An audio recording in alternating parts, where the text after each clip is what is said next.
नमो अरिहन्ताणम् ॐ नमो सिरिसिद्धाणम् ॐ नमो आयर्याणम् ॐ नमो ओवेजायाणम् नमो लोय सब साहुणम् एसो पंच नमो का एसो पंच नमो कारो सब पावे पणासनो मंगलानम च संवेशिं पड़िममे हवै मंगलम् मंगलानं च संवेशिं पड़िममे हवै मंगलम्। जिस देश में जिस भेष में जिस परिवेश में रहूं नमो अरिहंत नमो अरिहंत नमो अरिहंत कहूं। जिस शान से जिस नाम से जिस जान में रहूं नमो अरिहंत नमो अरिहंत नमो अरिहंत कहूं। जिस प्यार से जिस ख्वार से जिस संसार में रहूं नमो अरिहंत नमो अरिहंत नमो अरिहंत कहूं। जिस ध्यान से जिस सम्मान से जिस जहान में रहूं नमो अरिहंत नमो अरिहंत नमो अरिहंत कहूं। है समय न देखे धार के जिसमें सब बह जाया करते हैं। है समय बड़ा तूफान परवल पर्वत झुक जाया करते हैं। अक्सर दुनिया के लोग समय में चक्कर खाया करते हैं। लेकिन कुछ ऐसे होते जो इतिहास बनाया करते हैं इतिहास बनाया करते हैं।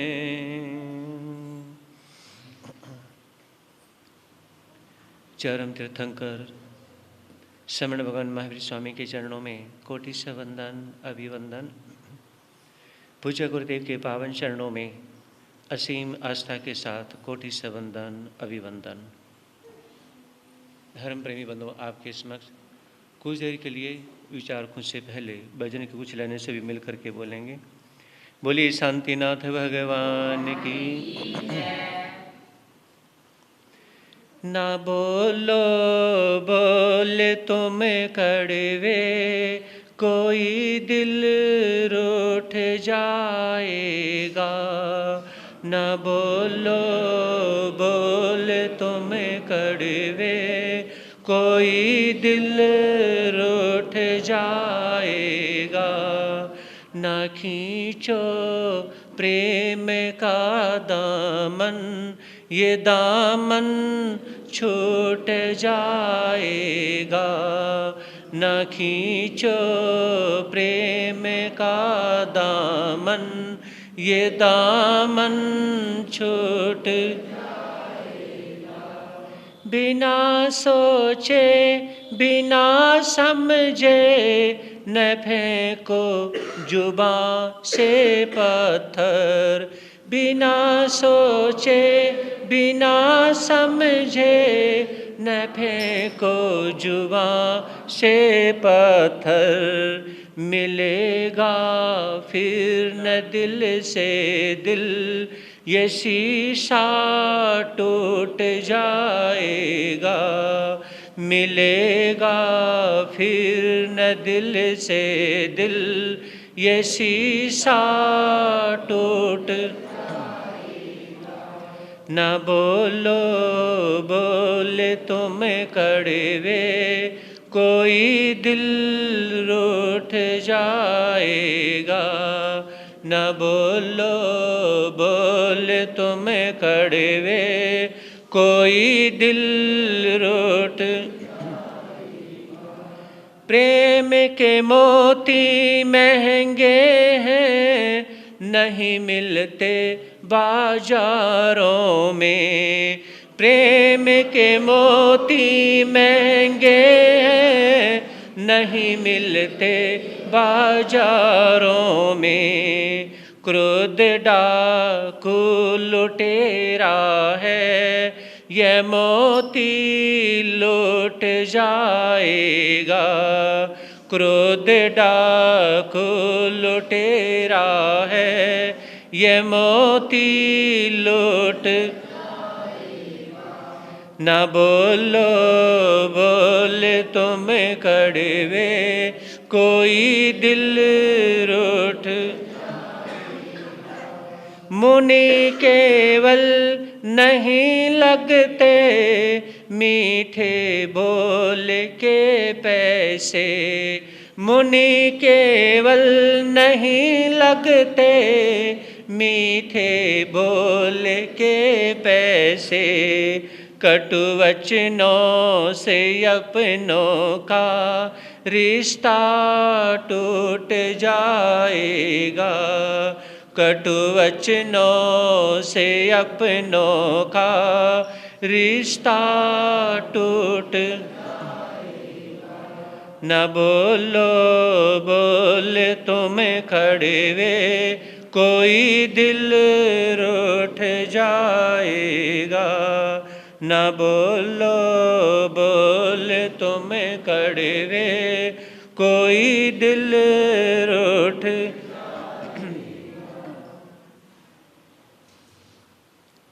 सुना था आप लोगों ने कल 6 लेस्याओं के संबंध में। ये 6 लेस्याएं आपकी अपनी हैं। ये 6 लेस्याएं आपके अपने विचार हैं। इनसे सबसे बड़ी जो दोस्ती है, जो दुश्मनी है, अपने ही विचारों की सबसे बड़ी दोस्ती होती है और अपने ही विचारों की सबसे बड़ी दुश्मनी होती है। फिर जिसके पास में कृष्ण लेस्या होती है, ये आप सुन रहे हैं उत्तराध्ययन सूत्र के माध्यम से 6 लेस्याओं का अध्ययन, जो कि हर किसी को समझना बहुत जरूरी है। आइए एंट्री करते हैं। कल आप लोग एक मंच पे आए थे, मेरी दोस्ती मेरा प्यार। क्योंकि जो 3 लेस्याएं हैं, वो 3 लेस्याएं हमें कहाँ हैं? हमें खुद से दुश्मनी करवा देती हैं। 3 लेस्याएं हमें क्या है? खुद से दुश्मनी तो करवाती हैं और हमें खुद के साथ हम इतना बुरा व्यवहार करने लग जाते हैं, बहुत बुरा करने लग जाते हैं।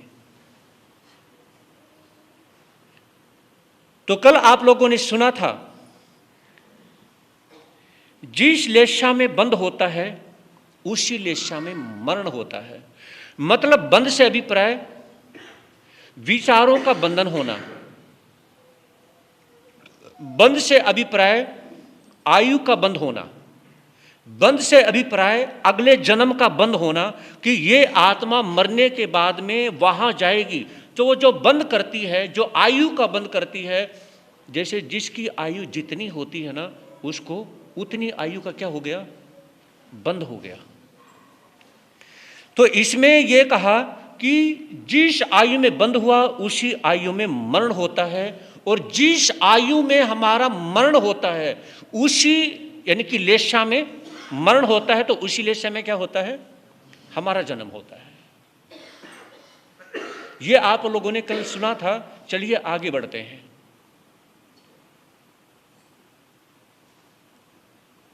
अब ये देखना है, लेशा को समझते हुए,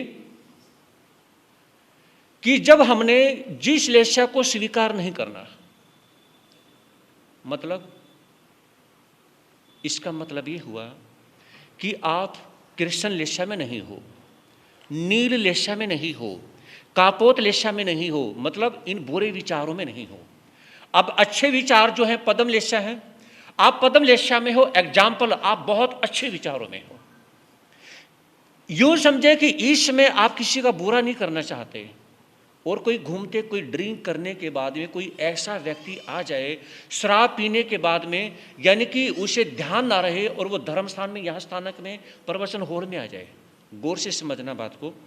अब वो व्यक्ति यानी कि किसी से लड़ने लग जाता है, झगड़ने लग जाता है ना। सुना था अंधगढ़ सूत्र में, एक जब अर्जुन माली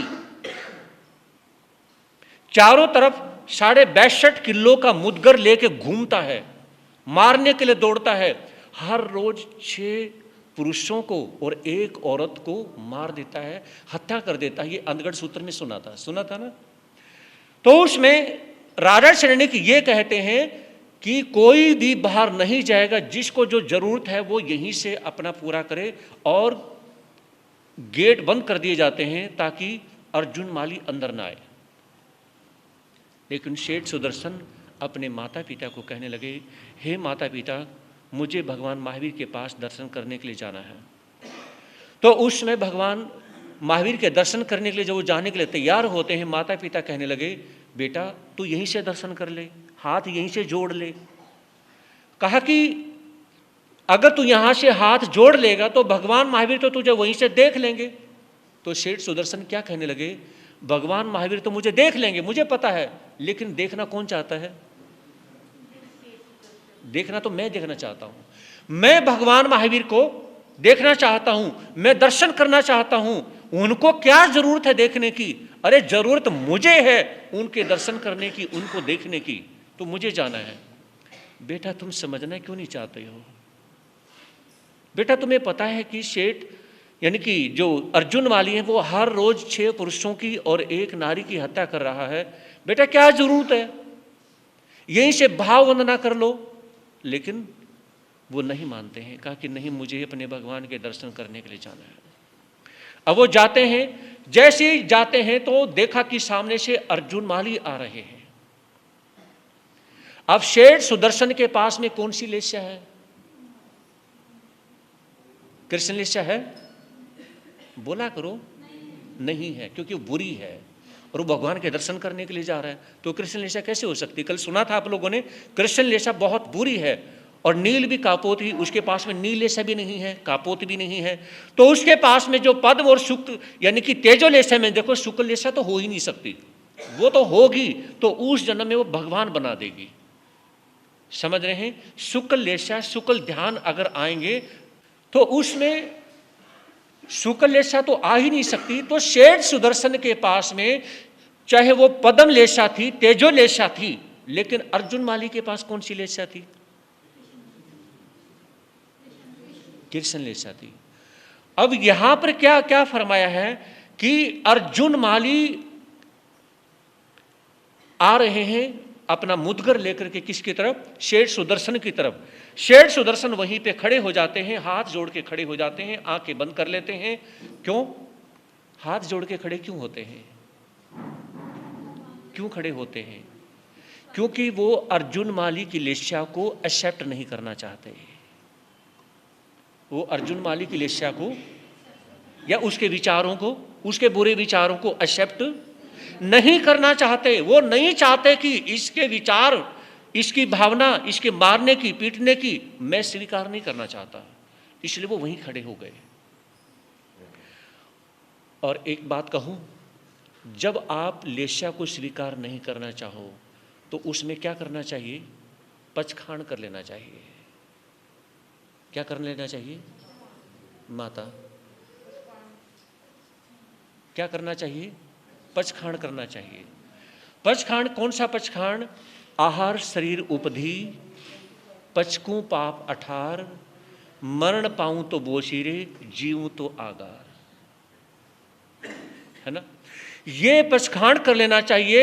शेठ सुदर्शन ने ये पचखाण कर लिया कि जब तक ये मुसीबत नहीं टल जाती है, जब तक जो मेरे सामने जो मौत आ रही है ये नहीं टल जाती है, मैं क्या नहीं करूंगा? अन्न और जल को स्वीकार नहीं करूंगा। उन्होंने उसमें पचखाण ले लिया कि मैं स्वीकार नहीं करूंगा।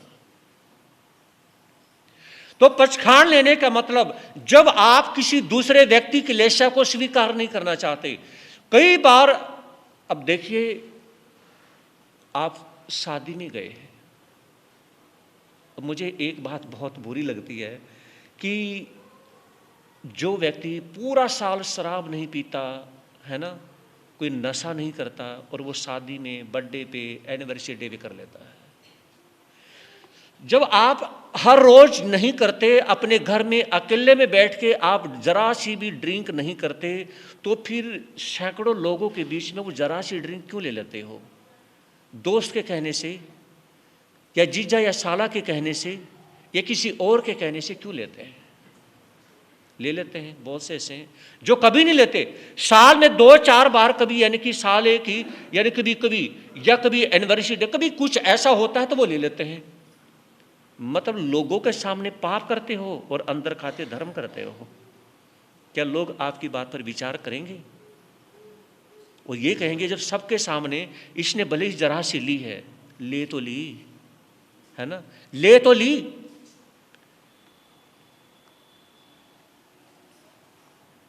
एक बार 2 फ्रेंड मेरे पास में आए, तो मैंने उनसे पूछा कैसे हो? क्योंकि महाराज जी ठीक हैं, कुछ गलत खाते पीते तो नहीं हो? तो उसमें मुझे नहीं पता था ये जैन है नॉन जैन है, मुझे नहीं पता था। उनमें से एक युवक कहने लगा, जी कि दोनों की लगभग 30 के आसपास की उनकी एज थी, कि महाराज साहब मेरा दोस्त जो है ना, ये थोड़ी सी ड्रिंक ज़्यादा करता है, इसको नियम दिलाओ। जिसने कहा वो जैन था, और जिसके बारे में कहा वो नॉन जैन था। कहा कि इसको नियम दिलाओ कि बहुत सारी ड्रिंक पीता है। अब उसके दोस्त को इतना गुस्सा आता है, बहुत गुस्सा आता है। कहा कि महाराज जी ठीक है, मैं कर लूँगा, लेकिन मुझे इसकी बात पे इतना गुस्सा है कि हो सकता है कि मैं इससे हमेशा दोस्ती तोड़ दूँ। कहा कि हमारी कम से कम 20 साल पुरानी दोस्ती है, लेकिन पहली बार मुझे इसके ऊपर बहुत गुस्सा आ रहा है। मैं भी सोचने लगा पता नहीं क्या बात है, एक तो ये इसकी शराब छुड़वाना चाहता है, ऊपर से इसको गुस्सा भी आ रहा है। मैंने इससे पूछा कि आप शराब छोड़नी नहीं छोड़नी ये बात का मैटर है, पहले मुझे ये बताएं कि आपको गुस्सा क्यों आ रहा है। कहा कि महाराज ये खुद भी पीता है, फिर मेरी क्यों छुड़वाना चाहता है? मुझे गुस्सा इसलिए आया कि ये खुद शराब पीता है और मेरी छुड़वाना चाहता है ना। अब उसने क्या कहा कि महाराज जी ये तो पीता है इतना बड़ा गिलास भर के और मैं पीता हूं इतनी सी, इसलिए मैं इसकी छुड़वाना चाहता हूं। समझे नहीं? मैं इसकी शराब इसलिए छुड़वाना चाहता हूं, ये इतना बड़ा गिलास भर के पीता है और मैं जरा सी लेता हूं। अब उस व्यक्ति को और भी ज्यादा गुस्सा आ गया, उसको लड़ने के लिए मारने के लिए तैयार हो गया। मैं कहा भाई रुके ठहरो तो सही। कहा कि महाराज जी मैंने बात मान ली, मैं 250 रुपए की बोतल की शराब पीता हूं, ये 5000 रुपए की बोतल की शराब पीता है और मेरे सामने कहता है मैं इतनी सी पीता हूं, है ना। अब वहां पे यानी कि कहा कि 5000 की जो बोतल है वो इतनी से में इतना नशा है, इतने मेरे एक बड़े गिलास में नहीं है। तो कहने का मतलब ये है कि कई बार बात ऐसी करनी चाहिए कि आप दूसरे के बारे में कर रहे हैं तो सबसे पहले अपने बारे में उसका त्याग करने का भाव होना चाहिए। तो शेठ सुदर्शन वहां पर खड़े हो जाते हैं, पचखान ले लेते हैं, क्योंकि वो अर्जुन माली की लेस्या को स्वीकार नहीं करना चाहते। तो अर्जुन माली जो उन्हें मारने के लिए आता है उन्हें मार नहीं पाता है। उनके चारों तरफ चक्कर काटना शुरू कर देता है। तो उसमें क्या है, उनका मुद्गर गिर जाता है, क्योंकि उनके अंदर जो शक्ति थी वो किसकी थी? यक्ष की थी। सुना था आप लोगों ने अंतर्गत सूत्र में, यक्ष की शक्ति थी। अब वो यक्ष जो है ना, उसको छोड़ करके जहां से जो उनका मंदिर था, जो पूजा की आराधना वो करते थे, वो यक्ष वापसी कहां? वहीं पे चला जाता है।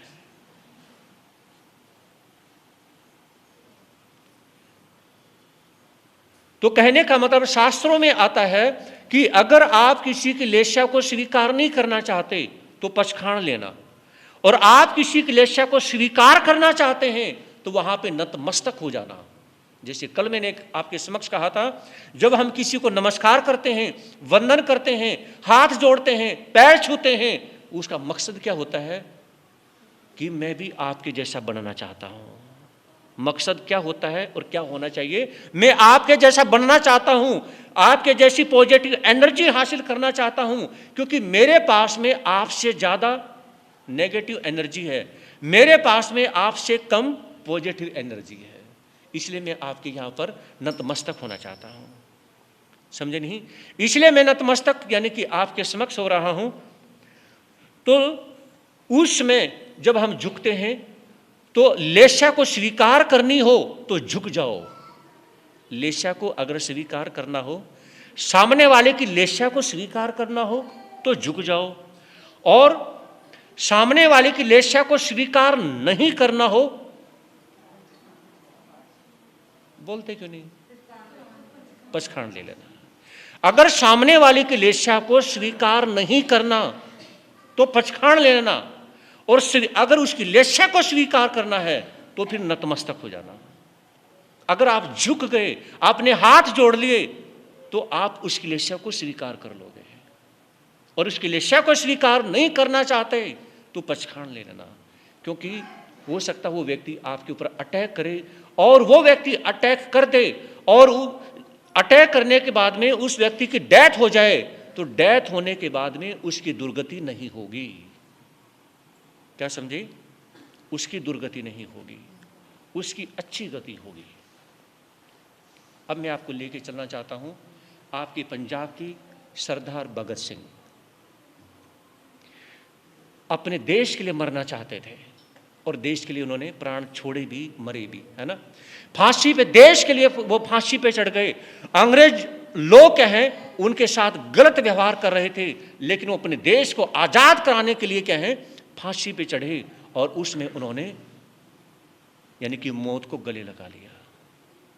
तो यह कहा जाता है कि जब मौत को गले लगाने का समय आ जाए, उसमें परमात्मा को याद कर करके पचखाण ले लेना, और जब लेस्या को स्वीकार करने का समय आए तो उसमें लंबे लेट जाना, उसके चरणों में झुक जाना।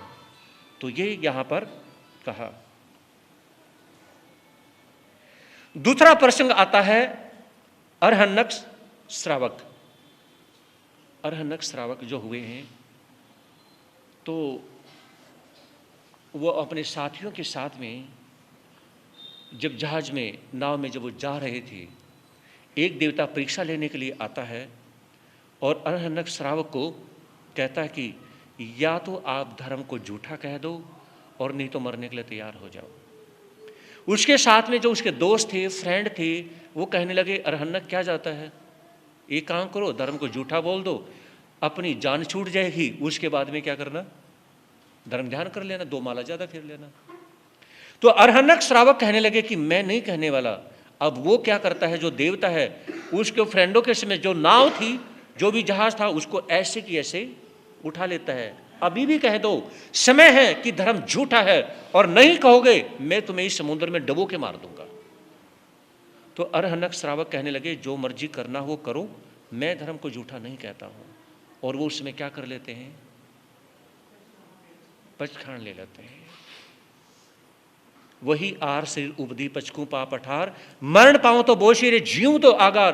पचखाण कर लेते हैं और नमोकार का मंत्र का ध्यान करते हैं, परमात्मा की आराधना में खो जाते हैं, क्योंकि अब मेरा मरने का समय आ चुका है तो मुझे कर लेना चाहिए। लेकिन देवता झुक जाता है, और देवता कहने लगा बताइए मैं तुम्हें अब क्या वरदान दूं। तो अरहन्नक श्रावक कहने लगे मुझे कोई वरदान नहीं चाहिए, तो देवता कहने लगे कि देव दर्शन कभी खाली नहीं जाते, वो आते हैं तो वरदान दे के जाते हैं। एक बात मैं यहाँ पर बताना चाहूँगा, जब कभी अगर समाधि में, जाप में, तप में बहुत ज़्यादा मन लग जाए तो उसमें देवता परीक्षा लेते हैं। समझ रहे?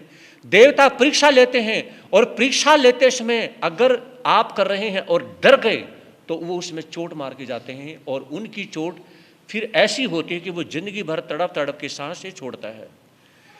तो रात का कई समय ऐसे होते हैं कि उसमें जाप करने से उन्होंने परीक्षा लेनी ही लेनी है, और वो तब लेते हैं जब बहुत ज़्यादा ध्यान समाधि में लग जाता है ना। तो उसमें अगर नहीं डरे तो वो अच्छा वरदान भी दे के जाते हैं, और डर गए तो वो जिंदगी बर्बाद भी करके जाते हैं। डर गए तो जिंदगी को बर्बाद कर देते हैं, और नहीं डरे तो हमेशा के लिए आबाद कर देते हैं। फिर क्या है, फिर वारे न्यारे हो जाते हैं। तो अरहनक श्रावक कहने लगे कि सुनो, अगर आप मुझे देना ही चाहते हैं तो एक काम करो, मुझे ऐसा वरदान दे दो कि तेरे जैसे 1000 देवता मेरी परीक्षा लेने के लिए आए तो मैं डरूं ना, अपने धर्म को छोड़ूं ना।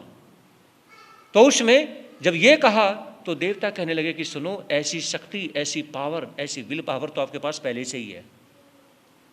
ऐसी विल पावर तो आपके पास में पहले से ही है।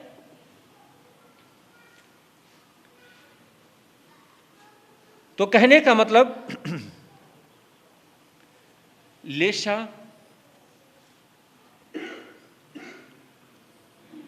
तो नील लेशा जो है, सुना था कि जितने भी काली चीजें हैं वो सारी कृष्ण लेशा में आ जाती हैं, जितनी नीली चीजें हैं वो सारी नील लेशा में आ जाती हैं, और जितनी यानी कि ग्रे कलर की वो सारी कापोत लेशा में आ जाती हैं। हमेशा भावना भाव कि हमारे अंदर भावना यानी कि लेशा कौन सी हो, तेजो लेशा हो, पदम लेशा हो, ये 2 लेशा हमारे अंदर हो, अच्छी लेशा हो। एक बार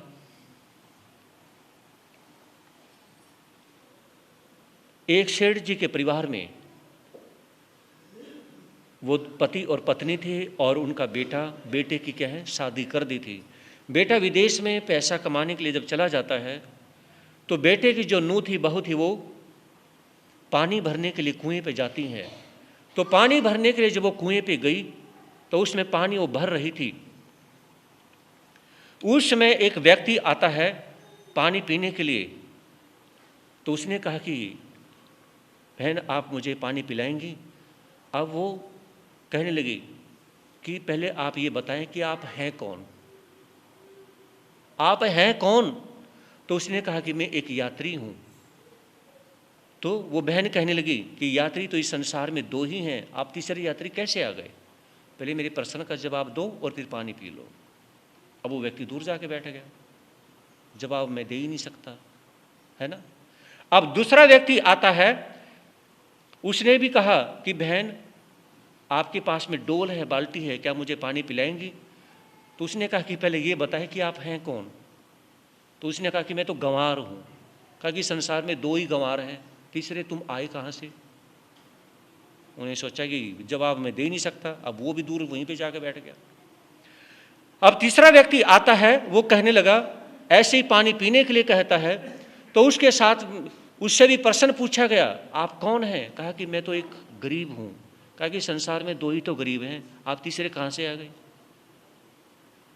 सोचने लगा कि बड़ी अजीब घटना घट गई, आज तो मुझे लगता है कि कुएं पर से प्यासा ही जाना पड़ेगा। अब वो भी व्यक्ति उनके पास में जाकर के बैठ जाता है। चौथा व्यक्ति आता है, वो भी ऐसे ही पानी पीने की याचना करता है। तो उस बहन ने कहा कि आप कौन हैं, पहले ये बताएं। तो उसने कहा कि मैं तो मूर्ख हूं। कहा कि संसार में 2 ही मूर्ख हैं, तुम तीसरे कहां से आ गए? अब वो जो 3 बैठे हुए थे वो सोचने लगे, कमाल है, हमने आज तक कभी ऐसा देखा नहीं, सुना नहीं। संसार में यानी कि मूर्ख भी 2 ही हैं, है ना, और गरीब भी 2 ही हैं, गवार भी 2 ही हैं, यात्री भी 2 ही हैं। वो चारों जाके बैठ जाते हैं। अब वो बहन पानी भर के अपने मटके में अब चलने लगती है। वो चारों सोचने लगे, चलो फिर हम भी चल पड़ते हैं। अब कुएं पे बाल्टी है नहीं, इस बहन के पास बाल्टी थी तो पानी पी लेते। अब क्या करेंगे, चलो आगे कहीं पानी मिलेगा तो ठीक है जी। वो चलने लगे। वो बहन कहने लगी कि सुनो, अब तुम पानी पीना चाहो तो कहाँ पी सकते हो, मेरे घर पे आके पी सकते हो। अब वो चारों युवक पानी पीने के सोचा कि यहाँ पिलाया नहीं, अब पता नहीं क्या परीक्षा होगी, भगवान को क्या मंजूर है। अब वहाँ पे क्या है, वो चारों जब जाते हैं तो उसमें उनके ससुर को जब डाउट होता है कि इनको घर पे किस लिए बुलाया। अरे जब वो लेना नहीं, देना नहीं, जान नहीं, पहचान नहीं, पानी पिलाना तो वहाँ पिला, तो उनके क्या डाउट होता है और वो राजा को शिकायत कर देते हैं कि इसी तरह से आप क्या है, मेरे पुत्र वधू को आप उन्हें दंड दीजिए। अब राजा उनके पास में 2 सैनिक भेजता है कि आप, राजा ने आपको बुलाया है। अब वो बहन कहने लगी कि सुनो, पहले अपने राजा को बोलो कि उन्होंने मुझे किस रूप में बुलाया है, बहू के रूप में बुलाया है, बेटी के रूप में बुलाया है, बहन के रूप में बुलाया है, किस रूप में बुलाया है। पहले उनसे पूछ के और राजा से कि बुलाया किस रूप में है। जिस रूप में बुलाया है मैं उसी रूप में वहां पे जाऊंगी। अब वो दोनों सैनिक वापसी चले गए। अब राजा को बड़ा गुस्सा आता है, कहने लगा कि तुम लेके नहीं आए। कहा कि राजन हम क्या करते। कहा कि क्या हुआ। कहा कि उस बहन ने तो हमें कह दिया कि पहले राजा से, अपने राजा से जाके पूछो कि किस रूप में बुलाया है। वो मुझे बेटे के रूप में बुलाना चाहते हैं, बहन के रूप में बुलाना चाहते हैं, या इस घर की मैं बहू हूं तो उसमें रूप में बुलाना चाहते हैं, बताइए किस रूप में बुलाना चाहते हैं। वो राजा भी चंबी तो पड़ गया कि कमाल है, ऐसा दिमाग हमारे पास कभी नहीं है। तो उन्होंने कहा कि उन्हें जाके बोल दो कि मैं तुम्हें बहू के रूप में बुलाना चाहता हूं, तुम जिस परिवार की बहू हो तो उस परिवार की बहू के रूप में मैं तुम्हें बुलाना चाहता हूं। तो इस तरह से जब उनको कहा, अब वो वहां पर जाती हैं तो उनसे पूछा कि आपको वो व्यक्ति को पानी पिलाना था तो आपने कुएं पे क्यों नहीं पिलाया, आपने इस शिकायत का करिए, आपके ससुर ने ऐसे कहा तो आपने ऐसा क्यों किया। तो वो कहने लगे कि सुनो राजन, मैंने इनसे 4 सवाल किए थे कि आप मेरे इन सवालों का जवाब दे दो तो उसमें मैं तुम्हें पानी पिला दूंगी, बता ही नहीं पाए। कहा कौन से सवाल हैं। तो एक ने कहा, मैंने उनसे पूछा कि आप कौन हैं, तो उसने कहा कि मैं यात्री हूं। मैंने कहा संसार में 2 ही यात्री हैं। तो राजा पूछने लगे कि यात्री 2 यात्री कौन है, ये यात्री क्यों नहीं हो सकता। कहा कि संसार में 2 ही यात्री हैं, सूरज और चांद। सूर्य और चांद 2 ही ऐसे यात्री हैं जो हमारे घरों पे दस्तक देने के लिए आते रहते हैं। मतलब जैसे अब चांदन लगा हुआ है ना, और सूर्य, कहा कि सूर्य और चांद ये आते रहते हैं, ये ही सबसे बड़े यात्री ही हैं, इनसे बड़ा यात्री कोई हो सकता है। ये हमेशा आते हैं, ये सभी के घर में आते हैं। अब राजा भी यानी कि उनका भी खून ठंडा हो जाता है। कहा कि चलो ठीक है, आपकी बात बिल्कुल सही है, ये बताएं कि संसार के अंदर गंवार, आपने कहा कि दूसरे व्यक्ति के बारे में कि 2 ही गंवार हैं, तो वो कौन है। कहा कि संसार में 2 ही गंवार हैं, वो है भोजन और पानी। कहा कि ये वो गंवार हो गए। अरे भोजन से पेट भरता है, पानी से प्यास बुझती है, क्या वो गंवार हो गए। कहा कि गंवार ही तो हैं, जब जिस व्यक्ति से अन्न और जल जुड़ा हुआ होता है वो उसको मिलेगा। समझ रहे हैं, मतलब कोई शराबी है, कबाबी है, कितना भी बड़ा बुरे से बुरा आदमी है, उसको अगर उसका अन्न जल जब तक उसको साथ है उसको मिलता रहेगा। क्या समझे, उसको मिलता रहेगा। कहा कि अन्न और जल ये नहीं देखते कि ये कितना बड़ा पापी है, उसका पेट भरते रहते हैं। क्या करते रहते हैं, पेट भरते रहते हैं, वो उसका पीछा नहीं छोड़ते। जब उसका यानी कि पुण्य खत्म हो जाता है तब जाके वो पीछा छोड़ते हैं, वो पीछे नहीं छोड़ते। तो सबसे ज्यादा जो गंवार हैं इस संसार में ये भोजन और पानी है। एक पापी इंसान का भी साथ नहीं छोड़ते, बुरे से बुरे इंसान का भी साथ नहीं छोड़ते, और हर चीज साथ छोड़ देती है। लेकिन भोजन और पानी कहते ना कि अन्न जल होगा तो वो इंसान दूर जाता है, वो अन्न जल साथ छोड़ते ही नहीं। फिर कहा कि तुम ये बताएं कि इस संसार में सबसे ज्यादा गरीब कौन है।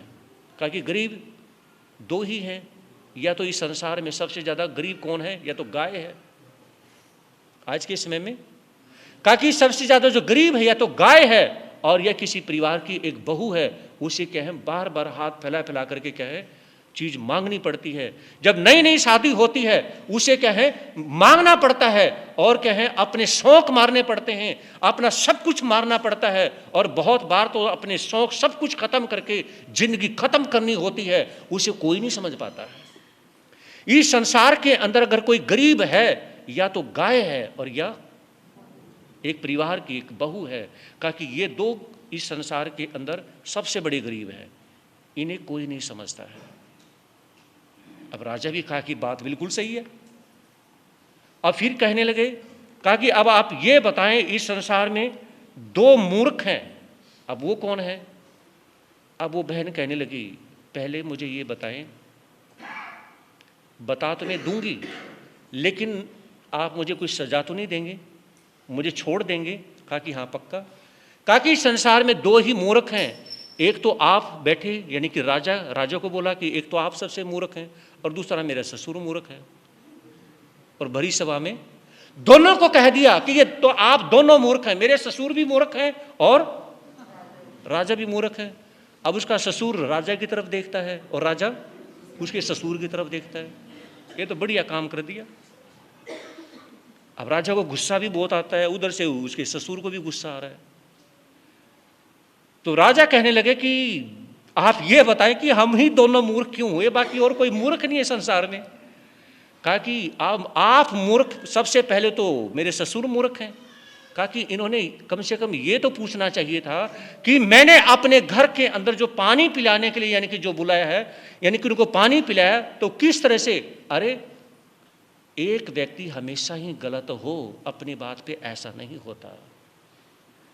हर बात के दो मतलब निकल जाते हैं, एक बात के कितने मतलब निकाल लो। मैं जब गलत ही नहीं थी तो फिर मुझे क्या है गलत समझना तो बहुत बड़ी भूल है। तो इसलिए मेरे ससुर क्या है सबसे बड़े मूर्ख हैं, जो मुझे यानी कि अपने घर की बात घर में तो समेटी नहीं या सभा के बीच में कर दी। तो इन्होंने क्या है यानी कि यहाँ मेरी बात को लेके आए तो मेरे ससुर मूर्ख हैं, वहाँ पर भी मुझे समझा सकते थे, टोक देते, कुछ बात कर लेते, बेटी बात क्या है कुछ बता तो सही। इन्होंने मेरे सिर पे हाथ रख करके बेटी करके बात पूछ लेते तो बात का वहीं पता चल जाता है ना, इतना बतंगड़ बनने की जरूरत ही नहीं थी। कहा कि ठीक है आपके ससुर को तो मैंने मान लिया ये मूर्ख हैं। कहा कि मैं मूर्ख कैसे हुआ? कहा कि जब यानी कि आपने अगर कुछ बात ही करनी होती तो सभा के बीच में आपने मेरे से क्यों की, मुझे यहां क्यों बुलाया? क्या कहा? मुझे यहां क्यों बुलाया? तो इसलिए आप भी मूर्ख हैं और मेरे ससुर भी मूर्ख हैं। तो राजा कहने लगे कि सही है, मैं इस बात को स्वीकार करता हूं, आज मैंने मूर्खता का काम किया है। राजा क्या कहने लगे, मैंने यानी कि एक बहू के रूप में, बहन के रूप में, यानी कि एक बेटी के रूप में अगर आपको मैं समझ लेता तो फिर आज ये ऐसा नहीं होता, क्योंकि एक नारी की इज्जत सबसे बड़ी होती है। राजा क्या कहने लगे, एक नारी की इज्जत पुरुष से भी बड़ी होती है, बहुत बड़ी इज्जत होती है। अगर मैं ये समझ लेता तो बहुत अच्छा होता। तो आज मैं मानता हूं कि मैंने मूर्खता का काम किया है। तो उसके ससुर भी कहने लगे कि मूर्खता का काम मैंने भी किया है, मैंने समझा नहीं, अगर समझ लेता तो ऐसा नहीं होता।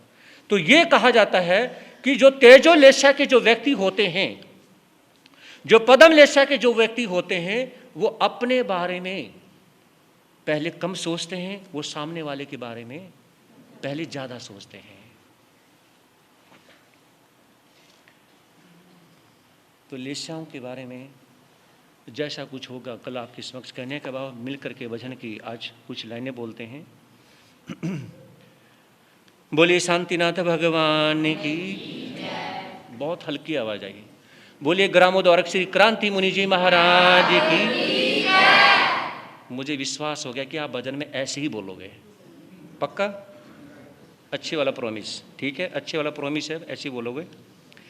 जिस भजन में राम का नाम न हो, उस भजन को गाना ना चाहिए। जिस भजन में राम का नाम न हो, उस भजन ना चाहिए। जिस भजन में राम का नाम न हो, उस भजन चाहे बेटा कितना प्यारा हो, उसे सर पे चढ़ाना ना चाहिए। चाहे बेटा कितना प्यारा हो, उसे सर पे, चाहे बेटी कितनी प्यारी हो, आजाद घुमानी ना चाहिए। चाहे बेटी कितनी प्यारी हो, आजाद घुमानी। जिस भजन में राम का नाम न हो, उस भजन को गाना ना चाहिए। जिस भजन,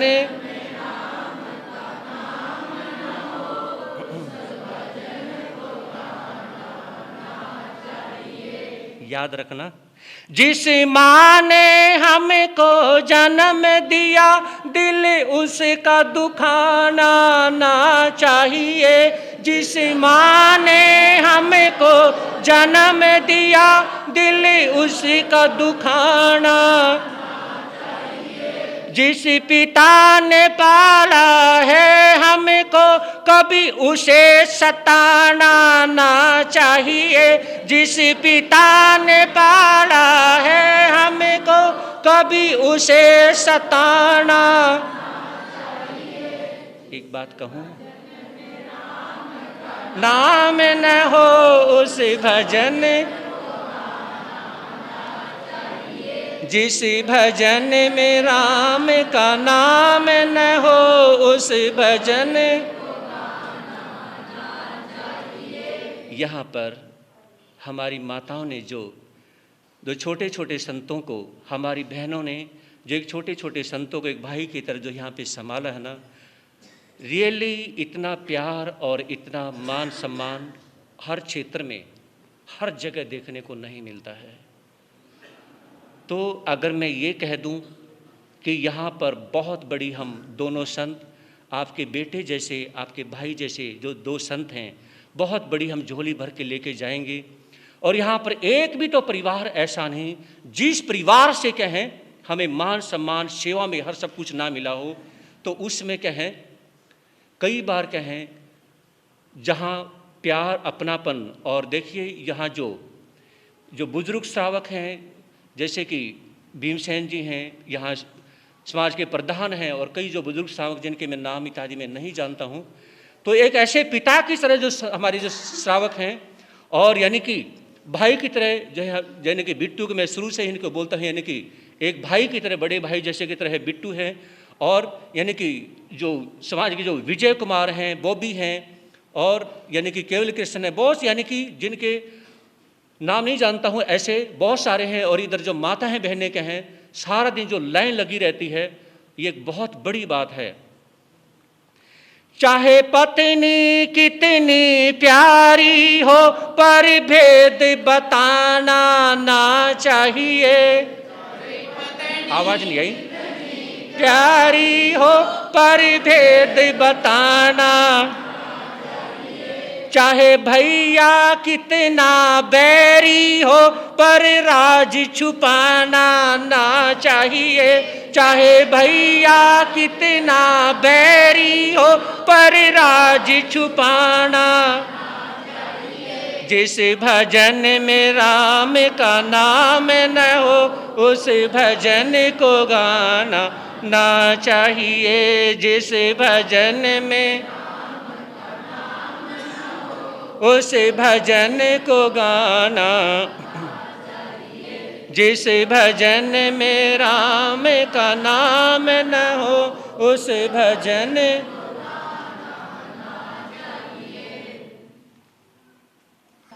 बोले श्रवण भगवान महावीर स्वामी की, आचार्य भगवान श्री शिव मुनि जी महाराज की, चमत्कारी बाबा परम शिव पूज्य गुरुदेव श्री प्रेम सुख जी महाराज की, ग्राम द्वारा श्री क्रांति मुनि जी महाराज की, प्रज्ञा ऋषि पूज्य गुरुदेव श्री उपेंद्र मुनि जी महाराज की, श्री चत्तारी लोरिंता मंगलम सिद्धा मंगलम साहु मंगलम केवली प्रणंतोधो मंगलम। चत्तारी लोगोत्तमा, अर्यंता लोगोत्तमा, सिद्धा लोगोत्तमा, साहु लोगोत्तमा, केवली प्रणंतोधम लोगोत्तमा। चत्तारि शरणं पवजामि, रन्ते शरणं पवजामि, सिद्धे शरणं पवजामि, साहु शरणं पवजामि, केवली प्रणंतो धमो शरणं पवजामि, अरियंतों का शरणा, सिद्धों का शरणा, साधु का शरणा, दादरम का शरणा। ये चार शरण दुख हरणे,